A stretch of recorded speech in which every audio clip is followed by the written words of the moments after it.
तो सबसे पहले याद रखें कि जो ब्लड सप्लाई है नेफ्रॉन की वो कहाँ से स्टार्ट होगी?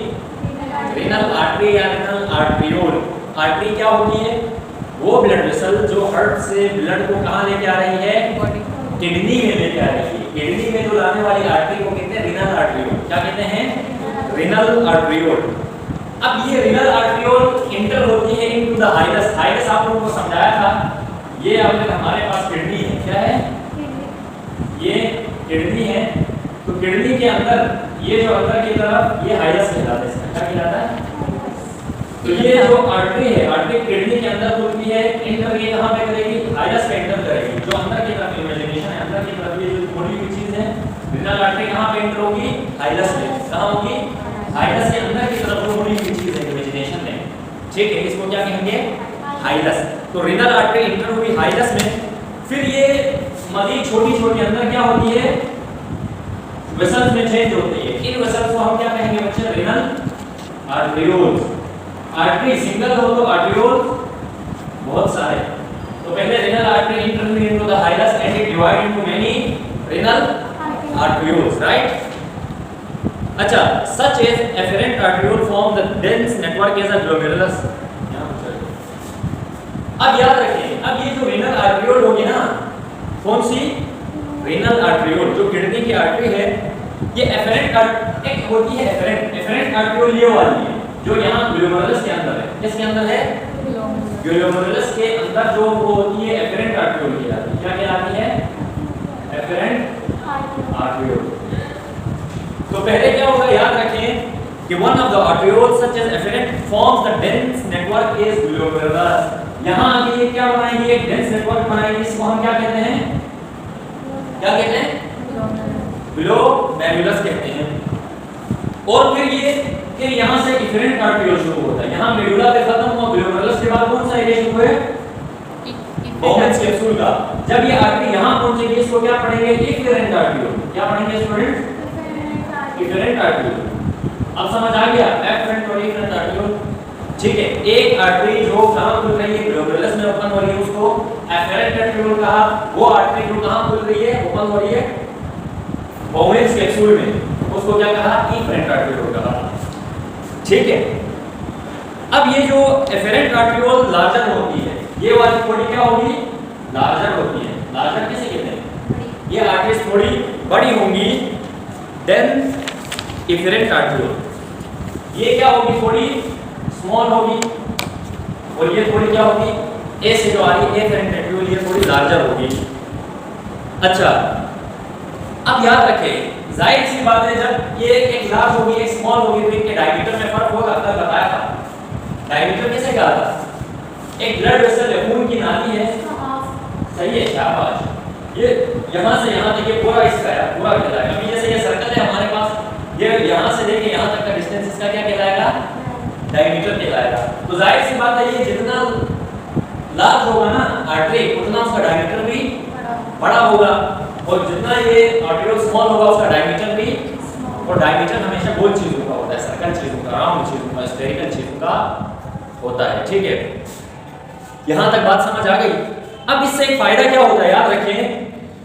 Due to the difference in diameter, these arterioles have high pressure in glomerulus and other capillaries। तो यहाँ ग्लोमेरुलस पे क्या हो जाएगा? High pressure. किसका? ब्लड। शाबाश, क्योंकि ब्लड ही आना है।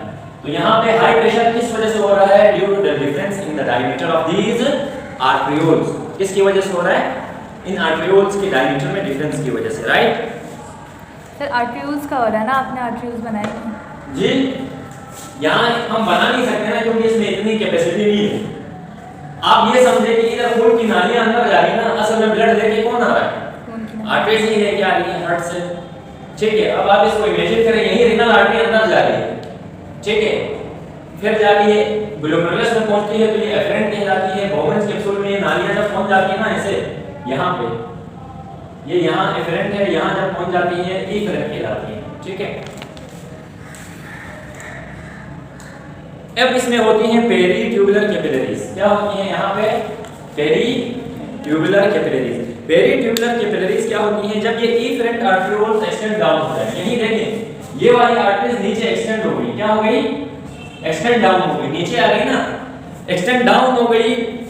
And forming a network of capillaries. यहाँ आके जो कैपिलरीज नीचे क्या हो रही है, बेंड डाउन हो रही है, उन्हीं को हम क्या कहते हैं, इन्हीं कैपिलरीज को वेरी ट्यूबुलर कैपिलरीज कहा जाता है। That surround the both proximal convoluted tubule और डिस्टल कन्वोल्यूटेड ट्यूब्यूल।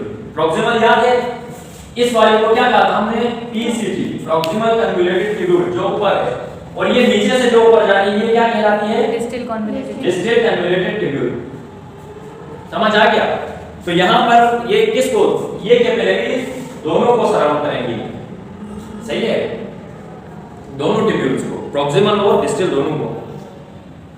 अच्छा अब याद रखें इस पेरीट्यूबुलर कैपिलरीज का फंक्शन हम आपको बताएंगे। तो याद रखें ये क्या करेगी, it provides nutrients and oxygen to the renal cortex. इनका काम क्या है, न्यूट्रिएंट्स और ऑक्सीजन क्या करेंगे, सप्लाई करेंगे। क्या करेंगे, सप्लाई करेंगे। इनका पहला काम क्या है, इसको सप्लाई करना है। किसको सप्लाई करेंगे, रीनल कॉर्टेक्स। रीनल कॉर्टेक्स समझते हो ना, याद है, यहाँ पे कोनिकल मासेस थे, इसको हमने मेडुला कहा था, ये याद होगा आपको, क्या था, मेडुला। और ये बाहर का जो रीजन है ये क्या कहलाता है, ये कॉर्टेक्स कहलाता है। तो ये आर्टरीज यहाँ पे आके न्यूट्रिएंट्स ऑक्सीजन किसको सप्लाई करेंगी, रीनल कॉर्टेक्स, किडनी के कॉर्टेक्स को जो आउटर पार्ट है इसका। फिर ये क्या हो जाता है, it moves downward along the loop of anal. फिर ये ब्लड कहां पे जाएगा, नीचे लूप ऑफ एनल में नीचे की तरफ मूव करेगा। Give branches which are laterally connected with capillaries of renal vein. अब याद रखना इनका कनेक्शन किसके साथ है, रीनल वेन्स के साथ। वेन का क्या काम होता है बच्चे, वापस हार्ट की तरफ शाबाश, क्योंकि यहाँ पहले क्या हो रहा था, आर्टरी हार्ट से ब्लड किडनी में लेके आ रही थी, वो रीनल आर्टरी थी। अब जाहिर सी बात है ये जो ब्लड है वापस भी जाना है ना, तो अब ये सारी कैपिलरीज किससे कनेक्ट होती हैं, जाके रीनल वेन से। और रीनल वेन दोबारा ब्लड को क्या करेगी, किडनी से कलेक्ट करके वापस हार्ट तक ले जाती है। शाबाश। कि renal venule in the region of medulla. और ये रीनल वेन्यूल कहां पे होता है, ये वेन्स कहां पे होती है, मेडुला में होती है। मेडुला आपको याद है ये वाली कोनिकल शेप में 7 से 18 जो हमने कहा था नंबर में होते हैं कोनिकल शेप मासेस, याद आ गया? तो याद रखना यहाँ पे चली जाएंगी। और इसी कॉम्प्लेक्स कैपिलरीज जो लूप ऑफ एनल में, इन्हीं को वासा रेक्टा भी कहा जाता है। क्या कहते हैं, those veins which are found in medulla.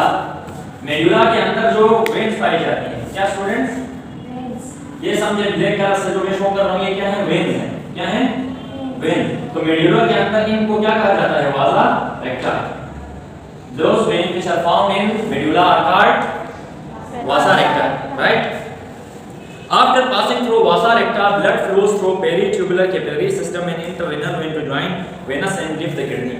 अब ये क्या होगा, जब ये ब्लड सारा रेनल वेन्स में आ जाएगा, फिर ये किडनी को वापस छोड़ के दोबारा कहाँ जाएगा, हार्ट पे चला जाएगा। तो यहाँ आपका टॉपिक था ब्लड सप्लाई टू नेफ्रॉन, ठीक है, ये आपका